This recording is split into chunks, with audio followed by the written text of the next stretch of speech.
Messieurs, votre présence aujourd'hui à cette cérémonie d'investiture du nouveau comité national exécutif est le témoignage d'un engagement patriotique. Nous sommes à un carrefour de l'histoire. Le moment est venu de continuer, de corriger les déséquilibres et d'offrir de meilleures perspectives d'avenir.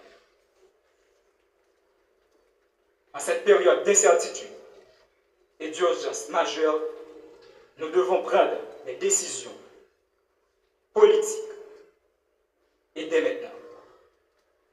Nous connaissons une crise multidimensionnelle en Haïti qui alimente une violence systémique et une paralysie croissante. Cette crise nécessite une action ferme et déterminée afin d'ouvrir la voie à un changement réel pour le bien-être collectif. Mais je l'ai dit avec conviction, le chaos est aussi porteur d'émergence. De cette crise peut naître un nouvel espoir pour Haïti. Mesdames, Messieurs, c'est avec un profond sens du devoir que j'accepte aujourd'hui le poste de coordonnateur national.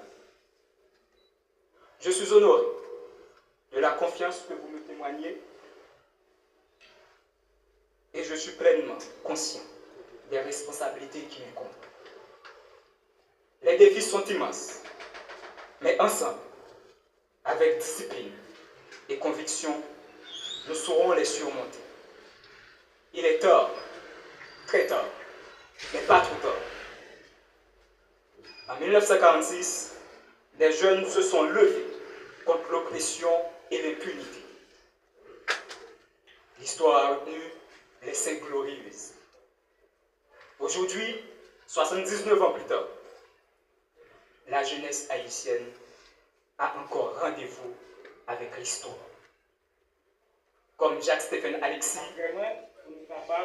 nous devons choisir l'engagement au lieu de l'exil, la lutte au lieu de la résignation.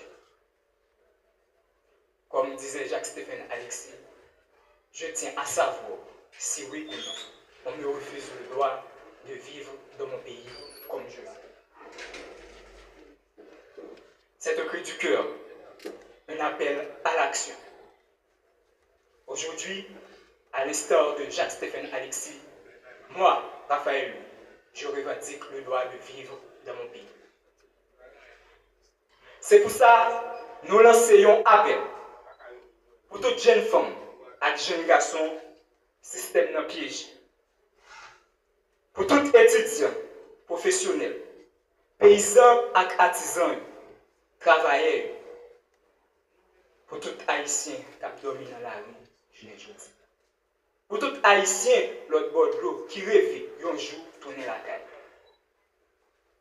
Nous devons batailler pour un autre l'État, un autre modèle dirigeant, un autre projet de société, mais non, sans violence, dans la paix, nous construire un autre Haïti. En tant que coordonnateur national du Collège national des démocrates, je veux être clair sur mes priorités.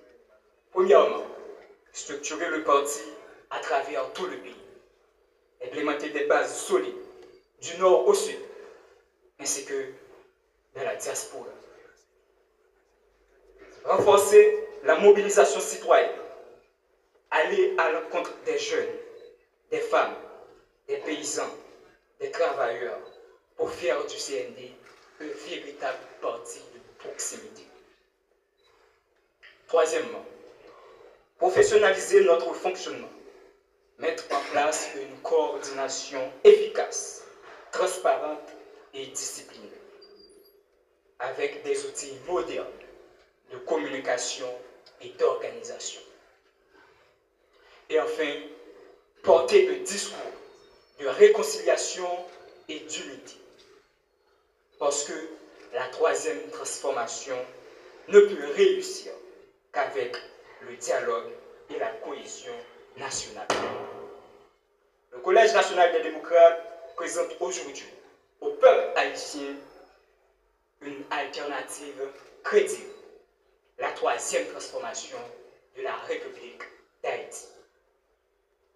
Nous voulons bâtir une Haïti progressiste, libre de la pauvreté, de la peur et de la violence, libre de l'exclusion et de la dépendance. Une Haïti où chaque citoyen peut rêver, travailler et vivre dignement. Mes chers compatriotes, l'histoire nous regarde. L'avenir de nos enfants dépend des choix que nous faisons aujourd'hui. Ce combat n'est pas seulement le mien, c'est aussi le vôtre. Ensemble, avec le président, la secrétaire générale, le comité exécutif national, les militants, la jeunesse, les femmes, les paysans, la diaspora, nous porterons haut l'étendard du Collège national des démocrates. L'heure est venue de briser les chaînes, de tourner la page de l'échec et d'écrire ensemble à la fonction de une membre nouvelle page d'histoire. Vive le Collège national des démocrates, vive la démocratie, vive Haïti.